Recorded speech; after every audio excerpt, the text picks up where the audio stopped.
Welcome back to another episode of Break Open Life. This podcast is a series of inner conversations that allow you to take a deeper dive and unpack your life in such a way and integrate those experiences which you'd rather forget, rather avoid, rather that they didn't happen at all, in with the experiences that you just relish and cherish. And when you integrate these experiences together, you can emerge on the other end completely empowered, be triumphant, curious, and ready to learn about how each and every one of your life experiences are specifically and uniquely designed to help you become the master of yourself, your health, and your life. So the older I get in life, the more I realize that if I can keep things simple, straightforward, and effective, guess what? They lead to the most joy. They lead to this ease and peace in my life that I just don't experience when I try to make things either more complicated than they really are or so specific to me that they don't apply to anyone or anything anywhere else.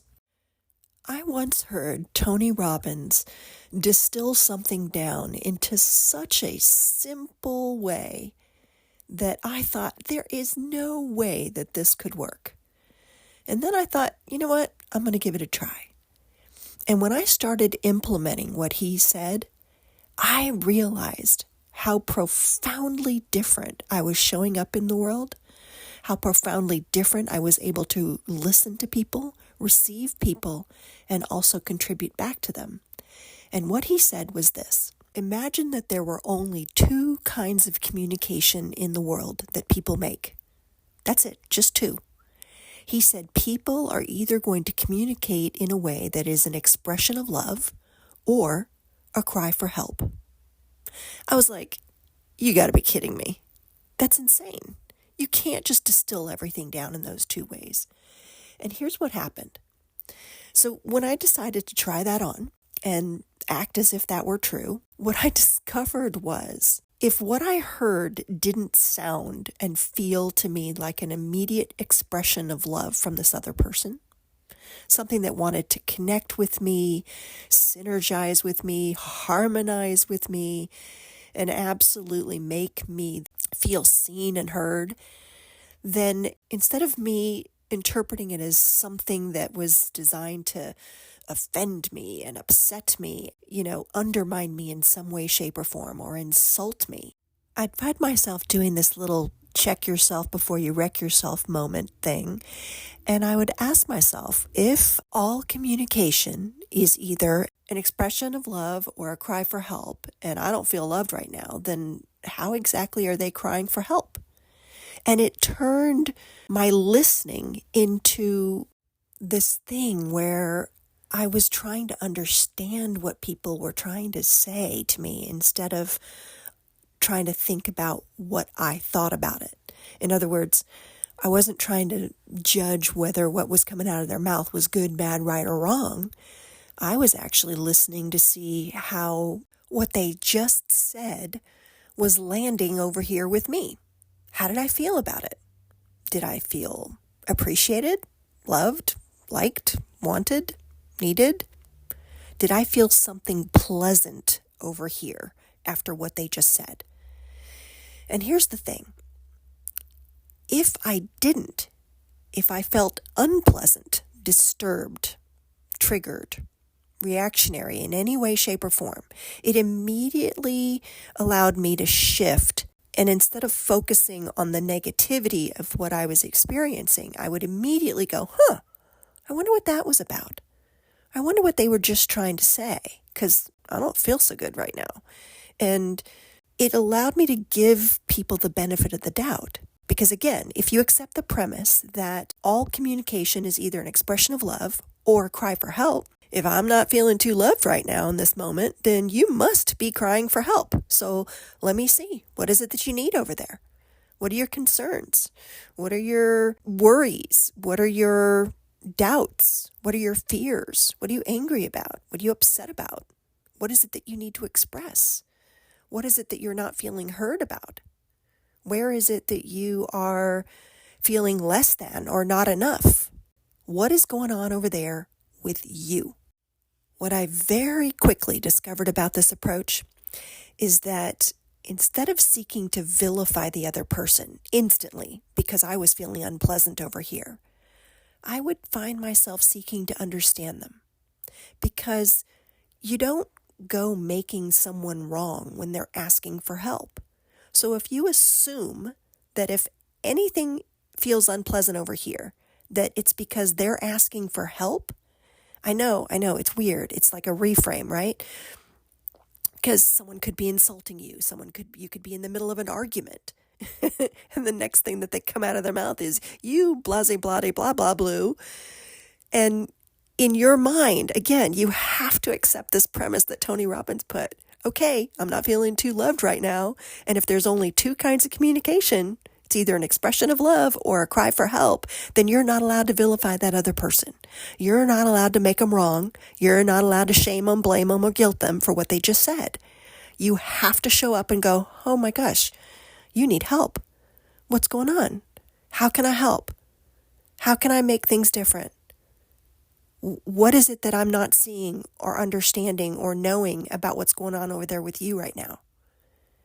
And that changed everything. Now, I'm not going to lie. This is not an easy thing to do. It is difficult. It is challenging.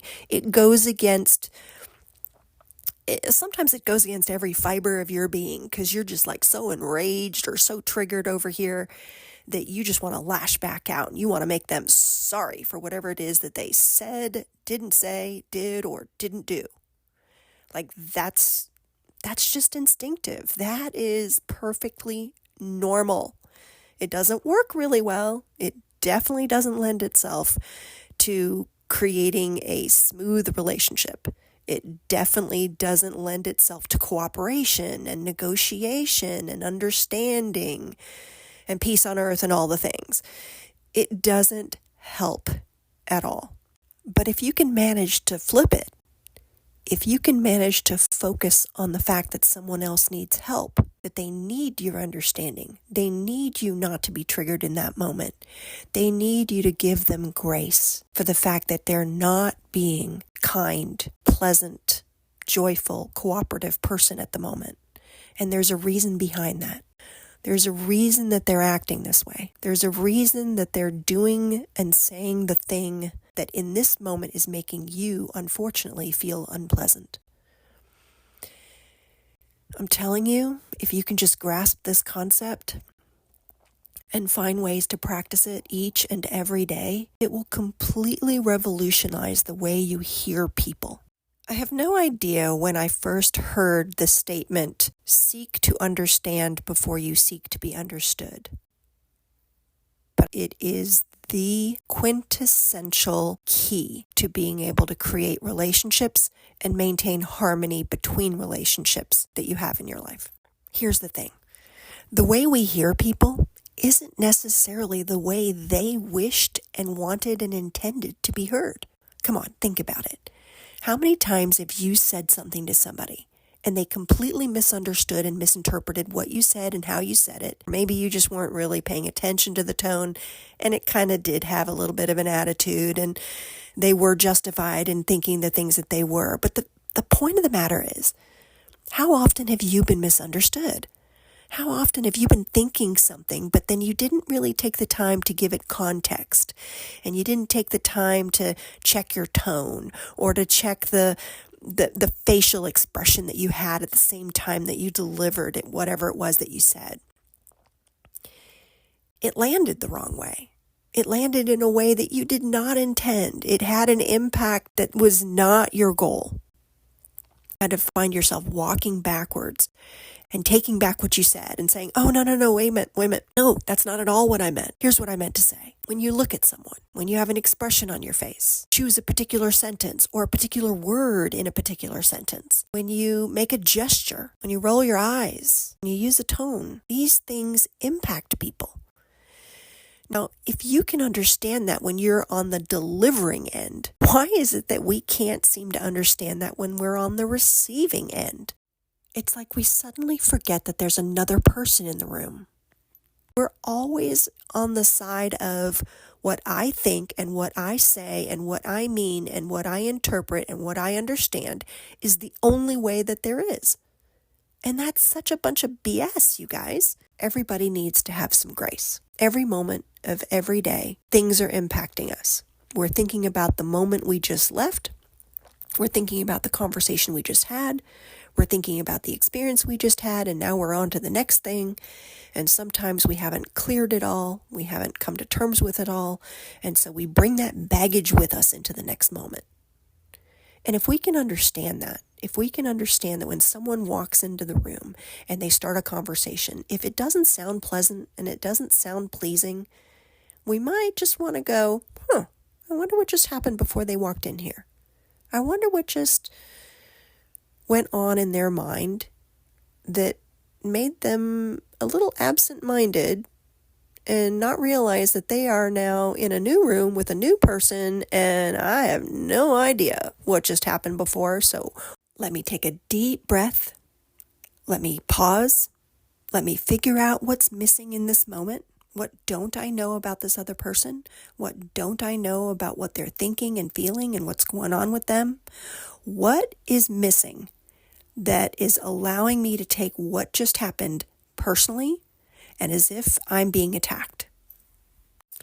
However, that's not what we do. Instead, we turn around and we lash back out. Who do you think you are? What is it that you think you're saying? Where do you get that idea? No, it's not. You're wrong. You're this, you're that, you're the other thing. And before you know it, both people are upset. Both people are arguing their particular point of view and their own feelings, trying to justify them. And nobody's listening to each other. Nobody's trying to understand the other person. Nobody's looking for cooperation or negotiation or communication. Everybody's too busy trying to make themselves right and make the other person wrong. Now I ask you, who does that serve? How does it work? And why do we do it? More importantly, how can we change it? There's no point in just sitting around and analyzing this stuff to death if we don't actually have some solutions, some ideas on how we can make things better. So here's how we can do that. I invite you for the next 7 days, every time you're in the presence of another human being, to remember those two things. Whoever it is that is speaking is only communicating one of two things. They're either trying to communicate love, affection, and connectedness towards the other person, or they have come to them because there is something going on that they are feeling sad, mad, or scared about, and they need their help to figure it out, or just work it through and they just need a sounding board, or they need to feel seen and heard so that they can move on. Now remember, even though communication is a two-way street and there are two people in the room or more, don't forget that you are the only one who is operating from this concept. You're the only one who is going to distill everything that is about to be said between you and the other person or persons down to these two things. Either you're loving on them, or they're loving on you, or you're the one who needs a little bit of understanding and help because you're going through something that's making you feel sad, mad, scared, or concerned, or they're the ones who need some understanding and help because they're the ones going through something that is making them feel sad, mad, scared, or concerned. Practice thinking this way and practice listening this way for the next 7 days. And then ask yourself, are the exchanges that I'm having more pleasant? Is the way that I'm feeling after I've been talking to somebody better than the way that I used to feel after talking with them? Notice how other people are feeling after they've had an encounter with you as well. Are they walking away feeling seen and heard? Are they walking away feeling positive and in anticipation of the next time that they're going to get a chance to interact with you? Or are they glad that it's over and they just can't wait to get away from you? I once heard that you either light the room up when you walk in or it lights up when you leave. Let's just make sure. Let's just really take the time to ensure that the lives of the people we interact with were enhanced and made better by our presence rather than our absence. I honestly cannot wait for you to be experiencing what I did when I started implementing this very simple and effective, yet not altogether too easy concept. It was a game changer for me, and I am absolutely positive that it will be for you too. Don't forget to come on back and let me know. Write me a note, PM me, text me, call me. However, whatever the means are that you have to be able to get a hold of me. I can't wait to hear and get your feedback. Take care, God bless, and don't forget to do something that scares you today. Bye.